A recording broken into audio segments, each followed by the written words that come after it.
probably wouldn't expect a whole lot of innovation out of an obscure, pretty much forgotten title on the PC Engine. But Double Dungeons does a whole lot of new things that don't get picked up for a very long time. Now, this isn't the first multiplayer RPG, and it isn't the first time that someone has made a first-person perspective game and can attack the other player. But it is the first time that we've seen this put together in a classic RPG format. Double Dungeons is a dungeon crawler, style of RPG played from a first-person perspective with a view of the dungeon before you, and you move in big steps covering squares, turning 90 degrees at a time. And since Double Dungeons was released in the US, why don't I go ahead and flip the rest of this episode over to TG16 Turbo. The story of Double Dungeons doesn't really matter a whole lot. When you start the game, you're given your choice of 22 dungeons, and you can freely select any of them except the last one. There is some scaling here. As you go further down the list, the dungeons become more complex and have nastier monsters in them. However, you always start at level 1 when you begin any of these dungeons. Your goal in all of them is to power up enough that you can defeat the floor's boss. And you do that by running around the maze, smashing anyone weaker than you, getting to the rare shops and buying better equipment, locating the key to the boss room, and then finally confronting the boss itself. As an RPG, Double Dungeons is about as simple as it gets. You have your experience, which determines your level and thus your hit points, your gold, one weapon, and one defensive item. If you find one of the rare shops in the dungeon and purchase a replacement for those attack and defense items, which you cycle through by pressing select, then it replaces whatever you currently have. Monsters appear at fixed points in the dungeon. If a slime appears in one square, and then you walk away and come back, then you'll find another slime in its place. You fight monsters by walking up to them and hitting the A button.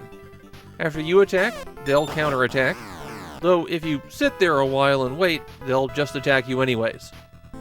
Defeat a monster and you'll get experience and gold, and if you're defeated, then you get sent back to your starting square minus all your gold. Naturally, there's an escalation to the enemies that you fight.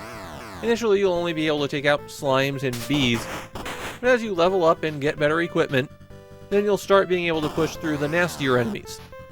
The strongest enemies on the dungeon floor don't respawn, and so they're often placed in bottlenecks, forcing you to defeat them in order to access larger sections of the maze. You do have a small inventory of usable objects that you access by pressing button 2.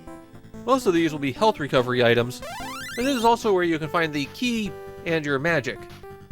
Rather than having spell points or a limited number of castings, once you find a magic item, you can use it as many times as you like.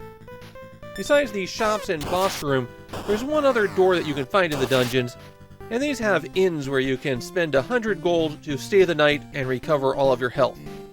That is very pricey in the early dungeons, but it comes in more handy in the later ones. The reason that it's there is that it's actually kind of difficult to recover health. There are the recovery items that you can buy or find, the inn, or you get some health back when you level up. And that's it. There's no recovery over time or anything like that. If you want to save your progress, you hit the start button, and that will show you a password. The password is notoriously difficult to read, especially in the PC Engine version. So a lot of people found out that the password that they wrote down wasn't quite right. If you manage to defeat the boss of the dungeon, then you get a short text epilogue, plus one character for the password that lets you access the 22nd and final dungeon. So that's how Double Dungeons works on its own, but the real reason that you might want to play it is for the 2-player mode that gives the game its title. 2 players go head-to-head in the dungeon, racing to try to defeat the boss. You start out in separate areas, and you explore the dungeon on your own. The second player's view of the dungeon takes up your status area, and so now you have to hit select if you want to see what you have. If you encounter the other player in the dungeon, then you have the opportunity to beat them up and send them back to their starting position. You don't get anything for doing this, just the satisfaction of beating up your friend. Otherwise, the game plays out the same.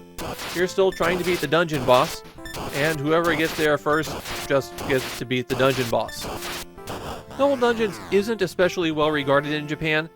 The people who like it mainly like it for the multiplayer mode, while everyone else points out how monotonous the game gets. For me, Double Dungeons is one of those games that hits in the incredible idea, not so good execution zone.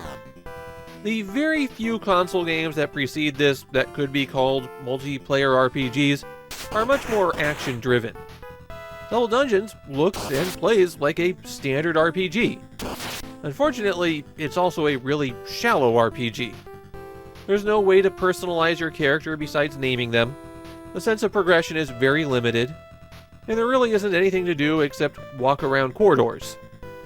And speaking of those corridors, the dungeon designs are really bland. It's just featureless hallways forever.